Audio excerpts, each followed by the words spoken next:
Hello, my name is Denise Pimenta, and I'm an anthropologist here talking from Fiocruz in Brazil.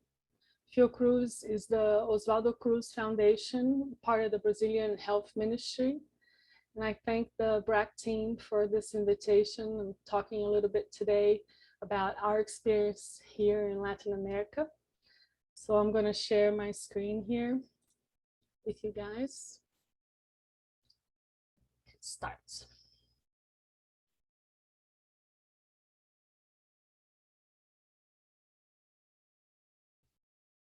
So try to put, okay, it's big screen.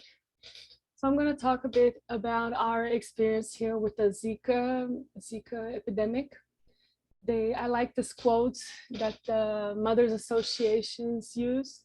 It says, "Nothing about us without us." And I'm going to talk a little bit about how this quote came to be and came to be incorporated into the Zika movement, and discuss a few principles that we found very important over the years with many different epidemics here in Brazil, about the idea of social participation and health crisis response and our different experiences that we've had here. So there's four basic questions that I'd like to discuss a little bit today, very summarized.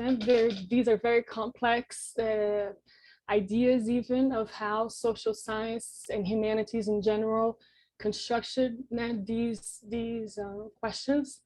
But I just like to give reflect a bit on what we call community, who is community, what are the contexts, and the whole idea of context in social science and sciences in the social research in general. What do we mean when we say context, and what do we even call social? Now, what is the social that we're defining? And what are the demands and needs that we're addressing? Who are we talking with, and how are we listening to these demands? What are we calling demands? What are people's needs, and how are we interacting with these communities and how they voice their needs? And at last, what are we calling solutions? What is their main goal? How do we get there? And what are we trying to solve even, and what is possible in the context of health research and health policies? So I just like to reflect a bit on these four aspects, right? And in terms of history, these have been defined in many ways, but Michelle Fine has an interesting idea of how these stances have been characterized over time, and she calls the first one in the post-war era the ventriloquy model, which is when researchers were called upon objectifying truth, right? Communities were seen as neutral voices, and the interpretation of the researcher was never taken into account, right, when they analyze data. Then afterwards, a little bit further on in the 60s and a little bit after this, around this time, the idea of giving voice came into play in how researchers were in the social controversies of the 60s and all these social movements, and the idea that we as researchers were representing these voices and giving voice, right? And in terms of recording people's words and stories and presenting quotes to trying to show how people were living in real life. And this was a very common way of interpreting data as social contexts in around this time. And today we have something closer to what Michelle calls the activist, feminist, and post-colonial. There's many ways that we can, but the overall idea is the idea of negotiating truth, right? Of negotiating identities, markers, not only of who we call community, but of the researchers' roles as well, right? So we are very much incorporated in how data is constructed and our ways of positioning who we as policymakers and researchers are and how we dialogue influences the solutions we develop, the results we put out, the policy briefs, whatever we interpret, right, as a reality. So this is important to keep in mind when we are dialoguing with different communities. So to give an overall context in terms of the relationship between science and society and how these two interact, in the beginning, of how science was constructed in an ivory tower, it was seen as a very linear passage, right, between the production of knowledge and passing it on into society and translation into society. But we know these processes aren't straightforward, isn't linear. There's many going back and forth, and the production of science itself is also social. It's not, we know today, it's not neutral, but there are many different ways of looking into this, right? When in terms of language and how science and research in general, and even policy, right? How research transports itself into the everyday life, and how different societies and groups and countries are represented in terms of the whole, here in Brazil is the Zika, the whole carnival, and there's cartoons and image representations show a lot about these preconceived knowledge and ideas of how societies interplay with epidemics and disease and the conditions of life in general in these countries. So,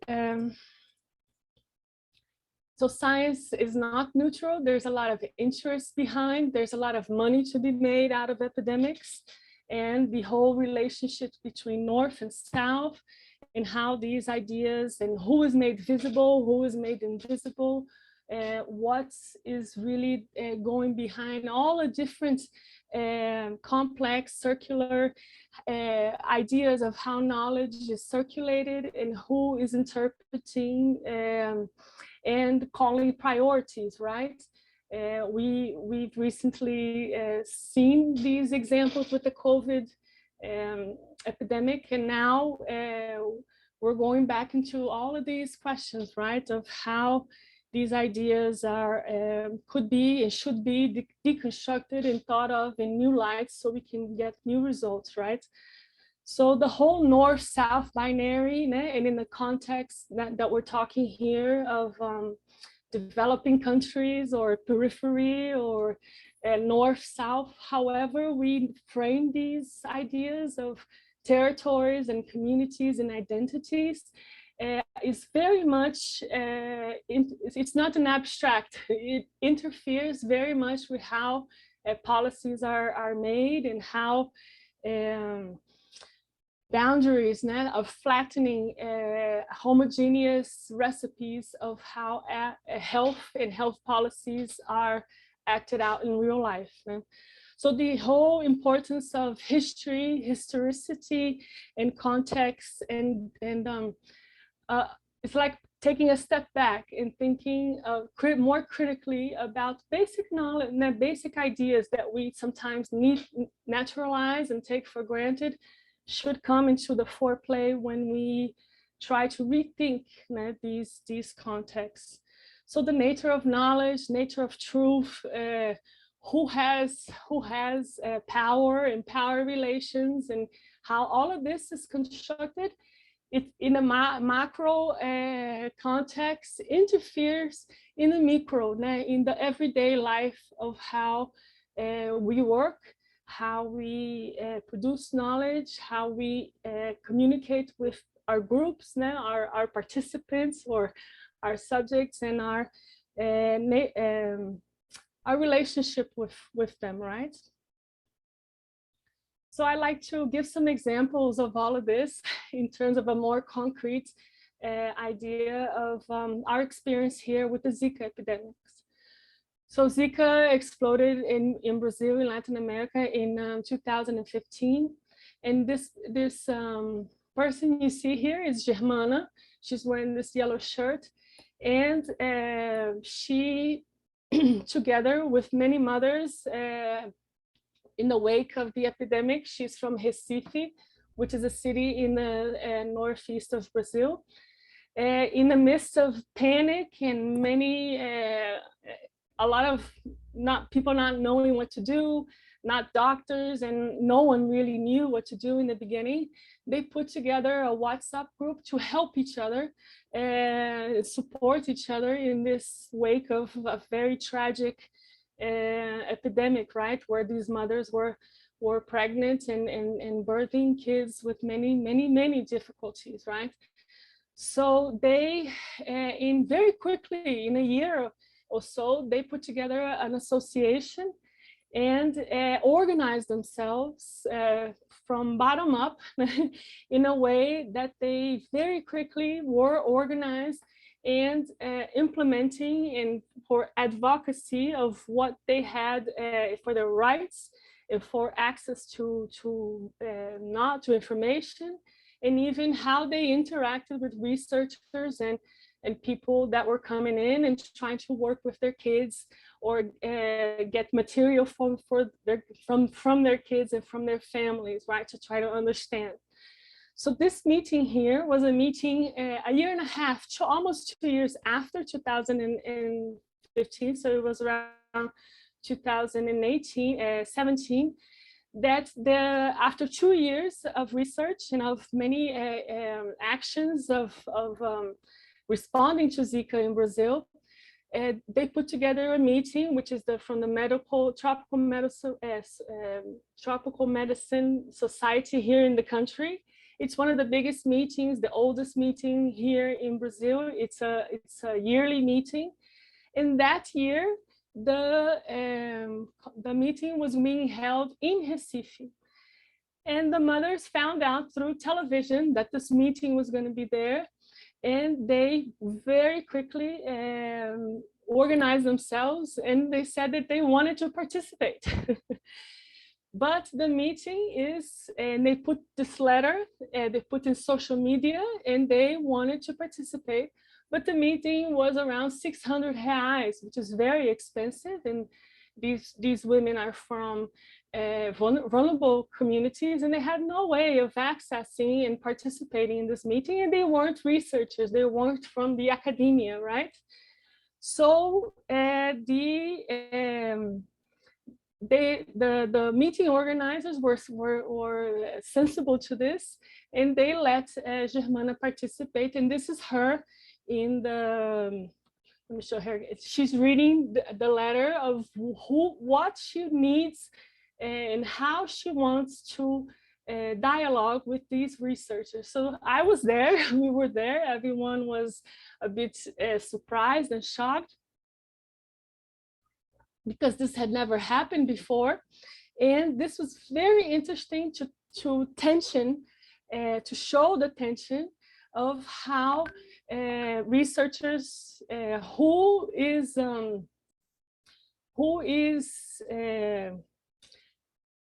deserves to be aware and get access to what information, right? And the society said, but no, we have a pre-meeting where other associations, patient associations, Chagas patient associations, traditionally since 2016, organized before the meeting. But the mothers very quickly responded. They said, no, we don't want to participate before the meeting. We want to be inside the meeting, sitting beside you, dialoguing, putting our hands up, asking what is going on, what is the research. And it was their kids, their bodies, their families that were being discussed there. So they thought, with due right, that they needed to have access to this, right? So this was a big commotion at the time, and we as anthropologists were called on to help, because clinicians and other areas of the different fields of research had no idea how to dialogue with these mothers in terms of language, in terms of, it's not a matter of just handing in a paper that they produced. So we from Fiocruz and the whole the Zika Social Science Network was created right from the beginning of, and we were called upon to help bridge this dialogue and even work with the mothers and with other areas of research so we could make better, right, how this was going to go, because the researchers needed the consent and the support of the mothers to carry out their research. The mothers needed the research to be carried out because they wanted a cure or something. They wanted for things to get better. So they all wanted the same things, but how do we go about this in an ethical way, right? Where people have access and dialogue inside and outside academia, and also with policymakers, right? Policymakers were at this meeting and were listening in to what was being produced, and they heard the mothers. And after this, the mothers or representatives of different associations were called upon into the health ministry to help produce and help dialogue with the response with Zika afterwards. So this was very interesting, and we work with them until today. Now, here I showed you, there's a map of Brazil where we've been mapping many types of associations, right? And it's interesting because they're not homogeneous either. Some are pro-abortion, others are against. There are religious groups. There are many different types of needs, right? Of ways of interpreting the world. And we needed to be very careful also not to just say the Zika mothers and say that they were all the same and their needs were the same. So this is also always a challenge, right? When we work with different groups in different territories of race, of different markers, of class, and all sorts of different ways of living conditions, that we have to be very careful not to just say the Zika mothers, which is always a tendency. And this is very interesting because as the organizations carried out, they were very organized, and many leaders from different associations ran for office even. So their lives were totally changed. They organized in terms of advocacy to the point where they are running for office, right? So here are 4 examples of different states in Minas Gerais, in Recife, and they even organized a front where some of these associations were organized into what they call the National Front for Rights, and with researchers and social groups and ONGs and social justice feminist groups. They also put together a movement, right, with the government, which recently, from 2015 on, is very much going backwards, right, in social, in reproductive rights in Brazil. So they are organizing themselves to go against this. And more recently now in 2019, the fathers came into play, how the men were organizing to not only be about women or the mothers or pregnancy, but also how men and men's health and all of this social categories, right, of gender. And they also questioned and put together some associations with men. So we've been following this, we've been working with them, and it's been very interesting to see how the epidemic is not over, right? With COVID and after 2020, everything is sort of about COVID, But we know that in interaction with these mothers, that even though the epidemiological data is not showing, it's very sub-notified. And after COVID, we had a huge breakdown we know that the disease is still circulating. And we know from contacts with the associations and with the mothers that children are still being born with Zika, and this is still a very silent occurrence. And we help to denounce this and again, show the government and different how to respond to the silent outbreaks, right? So going now into the how we call solutions, right, and how we categorize, right, how these what we call responses. So the idea, this is very complex, and I just like to come to bring this first graph here shows the many different public spheres. Now there's private and publics, and all of the ideas of the government, the pharmaceutical industry, civil society, all of these actors are interplaying, right? And there's power relations, and we must know with who we're working with before going into any field, right? Before working with anyone. And the idea of listening to this is not always easy. Now, with the Zika mothers, it took us 2 years, 2 to 3 years to gain trust and for them to know that we were there to help and how that was going to work, what were the ethical considerations. So the ethical compass, I like this idea that should guide us, right? And this is it seems very obvious, but in practice, sometimes this is forgotten because emergencies are emergencies, and people want to quickly solve and to quickly bring responses, but sometimes there's a different timing that it needs to be sensitive when working with people, and how we are listening, who's defining needs, who's representing communities. All of these factors are important for us to consider. So there's the whole idea of how COVID-19 was subverted, and all of this idea of core principles, right? That epidemics are different. They have different ways of interplaying and different needs, different countries, even inside countries, even inside states. Different groups have different interpretation of risks and what they consider important. So governments and policy needs to represent these needs, represent these. So massive, sophisticated, homogeneous recipes of how to respond sometimes overlook these. And this is very much, some researchers call this epistemic violence. It can be very violent, and we can do more harm than good if we're not careful. So very quickly here, I think this, some researchers, I like the idea of critical hope.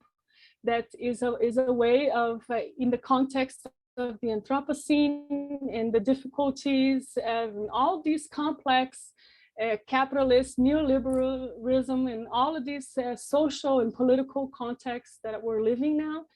We can take it into account, and be critical, but still be hopeful in a way that if it was socially constructed, it could be socially negotiated and reconstructed, and social justice is possible, right? When we listen to people. So this poem from Portia Nelson, it's very interesting to illustrate this, and I'm going to read this very quickly so we can reflect a bit on this. So autobiography in 5 chapters. 1, I walk down the street, there is a deep hole in the sidewalk, I fall in. I am lost, I am hopeless, it isn't my fault, it takes forever to find a way out. 2, I walk down the same street, there's a deep hole in the sidewalk, I pretend I don't see it, I fall in again. I can't believe I'm in the same place, but it isn't my fault and it takes a long time to get out. 3, I walk down the same street, there's a deep hole in the sidewalk, I see it is there, I still fall in, it's a habit. My eyes are open. I know where I am. It's my fault. I get out immediately. 4, I walk down the same street. There's a deep hole in the sidewalk. I walk around it. And 5, finally, I walk down another street. So this is an example that I like to use on how we keep falling into the same holes. Here in Brazil, we say that we're trying to dry ice. But it's possible to walk down other streets and to look beyond the lamppost, to look beyond what we know and how we answer our old questions, maybe with new truths and new possibilities and new streets that we can walk down and try not to fall into the same holes. So thank you. Thank you very much. It was a pleasure to talk with you guys, and thanks.